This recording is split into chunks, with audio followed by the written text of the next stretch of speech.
ជំរាបសួរខ្ញុំឈ្មោះវុនីខ្ញុំមានអាយុ16ឆ្នាំខ្ញុំមកនេះមកប្រាប់គ្រប់គ្នាអំពីចិត្តមនុស្សយើងនិងថាមពលដែលអាចគ្រប់គ្រងវា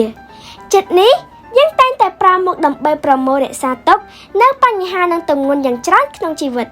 គំនិតនិងផែនការចងចាំជាច្រើនជាប់ក្នុងចិត្តរបស់យើង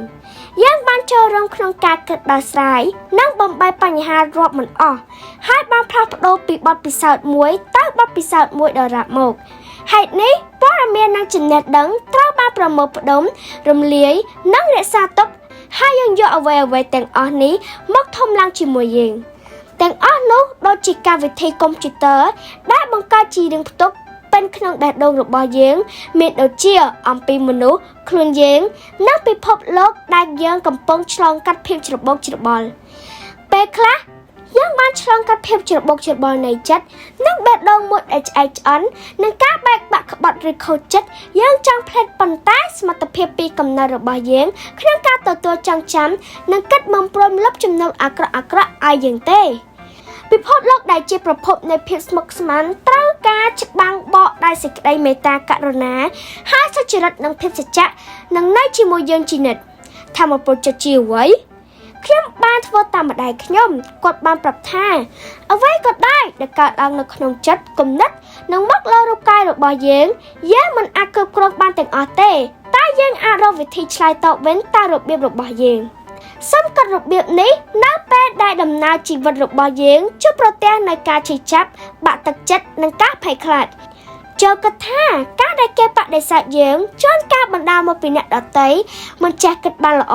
គង់តែមានអ្នកណាម្នាក់សមនឹងយើងជាងនេះការយល់ដឹងអំពីអ្វីតើដែលបណ្ដាលឲ្យយើងមានទុក្ខព្រួយការឈឺចាប់និងការបំផ្លិចបំផ្លាញពេលវេលានឹងជួយកែប្រែប្រាជ្ញាយើងឲ្យអាចដោះស្រាយបានហើយទាំងអស់គ្នាអាចមានការជ្រើសរើសដ៏ឆ្លៀសវៃក្នុងជីវិតដែលប្រឈមនឹងដើរហួសទៅជាងការភ័យខ្លាចជារៀងរាល់ថ្ងៃការសិក្សារបស់ខ្ញុំតម្រូវឲ្យខ្ញុំស្វែងយល់ពីការពិតដ៏អាក្រក់នៃពិភពមនុស្សគេបង្ហាញយើងនៅបទពិសោធន៍ដែលមិននឹកស្មានសង្គ្រាមការរំលោភបំពានធ្ងន់ធ្ងរធ្វើទារុណកម្មផ្លូវចិត្តនិងការបំបាក់ស្មារតីវាយប្រហារក្មេងៗជាច្រើនមានជីវិតដ៏ឈឺចាប់និងត្រូវបានបង្ខំឲ្យស៊ូទ្រាំជាមួយប៉ាស្រវឹងនិងម្ដាយលេងល្បែងពេលដែលខ្ញុំមានអារម្មណ៍ថាចង់ជួយពួកគេខ្ញុំដឹងថាត្រូវខំឲ្យខ្លួនឯងរឹងមាំហើយម្ដាយខ្ញុំប្រាប់ថាបើសិនណាដែលយើងចង់រឹងមាំត្រូវចេះលះបង់ភាពសប្បាយរីករាយរស់នៅក្នុងភាពតស៊ូ